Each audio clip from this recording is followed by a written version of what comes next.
بسم الله الرحمن الرحيم. اللهم صل وسلم وبارك على سيدنا محمد وعلى آله وصحبه وسلم تسليما كثيرا. السلام عليكم ورحمة الله وبركاته، يا رب دايما تكونوا بخير وفي أحسن حال. معنا إن شاء الله في الفيديو ده تلفزيون NEC 14 بوصة. مشكلة الجهاز إنه متوقف على وضع ستاند باي أو لمبة البيان منورة، والجهاز مش بيشتغل أو مش بيجيب صورة والشاشة مش بتنور.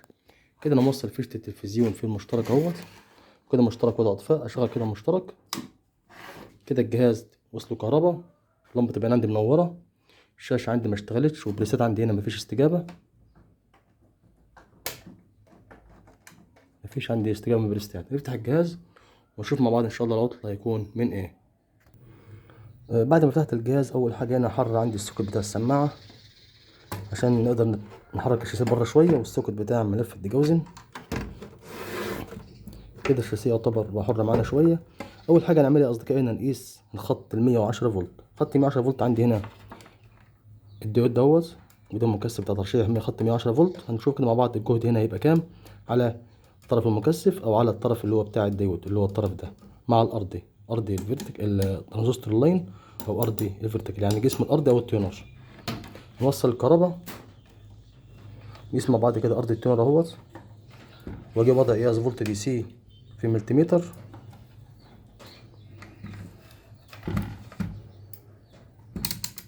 وليكن مثلا 600 فولت، واوصل الكهرباء. وخلي بالي طبعا وانا بقيس، خلي بالي اكون حريص جدا جدا مفيش حاجه تلمس حاجه مني في الجهاز.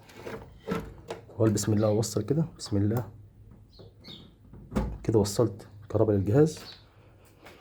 نقيس مع بعض كده خط ال 110 فولت هيبقى خارج كام. خط ال 110 خارج كام؟ خارج عندي كام دلوقتي؟ خارج يعتبر 78 فولت او 99 فولت، او نقول 80 فولت. كده يعتبر الجهد عندي قليل بتاع خط ال 110، وده ممكن يكون سبب المشكله في الجهاز. طيب هنعمل ايه؟ هفصل الكهرباء تاني كده اهوت بتاع التلفزيون، اروح مباشره على المكثف بتاع خط ال 110 نغيره، اللي هو المكثف الاخضر اللي هو ده، الاخضر ده اطرافه عندي هنا من تحت هتكون.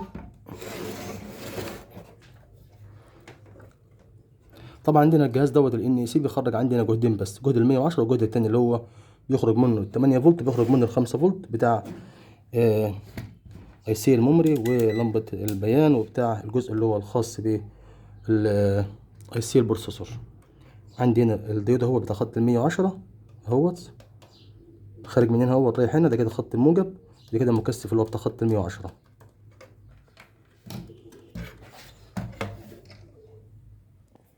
نفك المكثف بتاع خط ال 110 اهوت وهنغيره ونشوف مع بعض كده الجهد 110 هيبقى كام. انا طبعا لسه عامل العطله ده من شويه عند زبون، كان مكثف خط 110 تلفزيون صيني، مكثف خط 110 برضه مخلي الجهاز شغال صوت بس والشاشه مش منوره. لقيت المكثف بايظ، مجرد غيرت المكثف الجهاز اشتغل. المكثف طبعا عندي فيه رجل اهيت مش موجوده، معنى كده المكثف بايظ بنسبه 100% اهوت.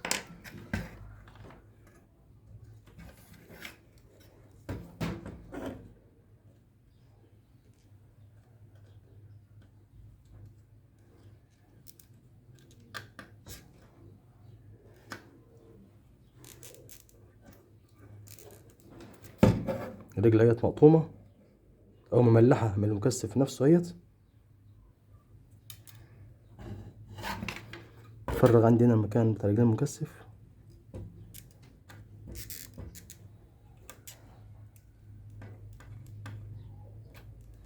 طبعا هو عطل بسيط، ولكن ممكن بعض الناس تكون مش عارفه حاجه زي كده، او يكون العطل ده مش واخدين بالهم منه. هجيب مكثف جديد اهوت، قيمته 160 فولت على 100 مايكرو. هنستعدل اطرافه كده وهنركبه مع مراعاة اتجاه القطب بتاع المكثف.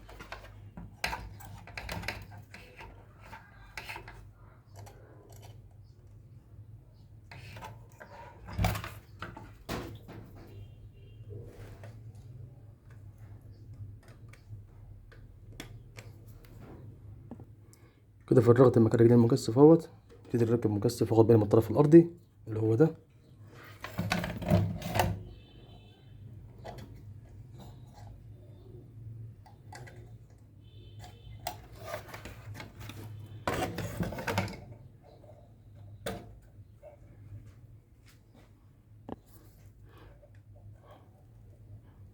اثبت بقى اطراف المكثف بقصدير.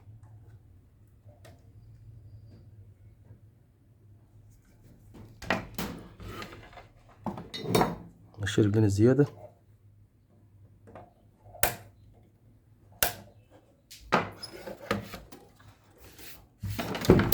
وابتدي نوصل الكهرباء ونشوف كده التغذية بتاع 110 بقت كام بعد ما غيرنا المكثف اللي هو ده.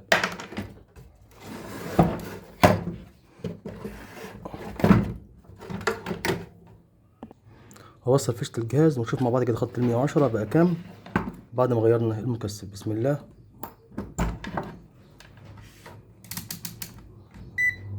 ده الارضي اهوت كده خط 110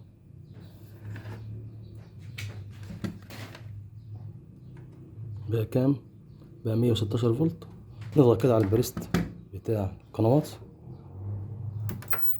كده الجهاز سمع صوته اشتغل اهوت.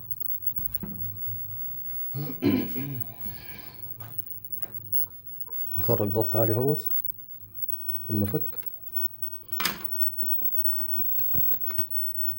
وكده الجهاز جايب نمش اهوت. اصل بقى فيشة الجهاز تاني ونرجع كل السجادات زي ما كانت. وشوفنا مع بعض كده عطل يعتبر كان سهل جدا هو بسيط جدا. ممكن بعض الناس ما تعرفش المشكله ديت، انه مكثف خط ال 110 ممكن يقف معاك اي جهاز، سواء جهاز من الجهاز الاصليه ان سي شارب سامسونج توشيبا، وممكن يقف معاك الجهاز الصيني. ولكن في الاجهزه الصيني بيكون الموضوع مختلف شويه، لان الاجهزه الصيني الجهاز لما بيكون فيه مشكله في خط ال 110 الجهاز بيشتغل معاك صوت. انما الاجهزه اللي هي الموديلات او الاسماء التجاريه الشهيره، الجهاز لما يكون فيه مشكله في خط ال 110 الجهاز ما بيطلعش معاك ولا صوت ولا صوره. كده بركب عندي السوكيتات واقفل الجهاز